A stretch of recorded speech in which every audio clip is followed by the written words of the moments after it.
লোকসভা নির্বাচনকে সামনে রেখে সংগঠনকে আরো মজবুত করতে ব্যস্ত রাজ্যের শাসক দল বিজেপি। প্রায় প্রতিদিনই দলের তরফে নানা সাংগঠনিক কর্মসূচির আয়োজন করা হচ্ছে। এর অংশ হিসেবে সোমবার প্রদেশ বিজেপি কার্যালয়ে গুরুত্বপূর্ণ বৈঠক অনুষ্ঠিত হয়। এই বৈঠকের পৌরোহিত্য করেন প্রদেশ সভাপতি রাজীব ভট্টাচার্য। সে সঙ্গে প্রদেশ কমিটির অন্যান্য নেতৃবৃন্দরা উপস্থিত ছিলেন। বৈঠক শুরুর আগে প্রদেশ সভাপতি রাজীব ভট্টাচার্য সাংবাদিকদের বলেন, লোকসভা নির্বাচনকে সামনে রেখে প্রতিদিন নানা কর্মসূচি করা হচ্ছে। এই কর্মসূচিগুলি যাতে সুষ্ঠুভাবে ফলপ্রসূ করা যায় এই বিষয়ই এদিন বৈঠকে আলোচনার মূল বিষয়। সে সঙ্গে তিনি আরো বলেন, আগামী লোকসভা নির্বাচনে রাজ্যের দুটি আসনেই যাতে বিজেপি প্রার্থীদের জয়ী করা যায় এই লক্ষ্যকে সামনে রেখেই সব কাজ করা হচ্ছে।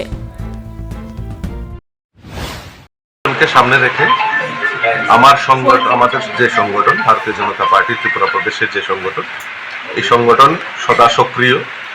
বিভিন্ন সময়ে আমাদের এই নির্বাচনকে সামনে রেখে আমরা চাই, আমরা দেশের যশস্বী প্রধানমন্ত্রীকে আবারও প্রধানমন্ত্রী বানাতে চাই।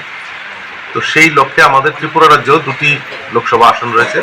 সেখানে ভারতীয় জনতা পার্টির প্রার্থীদেরকে বিপুল ভোটে জয়যুক্ত করে মোদিজির হাতকে শক্তিশালী করব। তো এই লক্ষ্যকে সামনে রেখে বিভিন্ন সময়ে বিভিন্ন সাংগঠনিক বৈঠক আমরা করে যাচ্ছি। আমাদের কিছুদিন আগে দেখেছেন যে এসএফজি, এনজিও তাদের নিয়ে আমরা একটা মিটিং করেছি। শক্তি বন্ধন এই প্রোগ্রামের নাম দেওয়া হয়েছে। আমরা গাঁও চলো অভিযানের আমরা শুরুয়াত করতে যাচ্ছি। গাঁও চলো অভিযানেরও আমাদের প্রস্তুতি চলছে।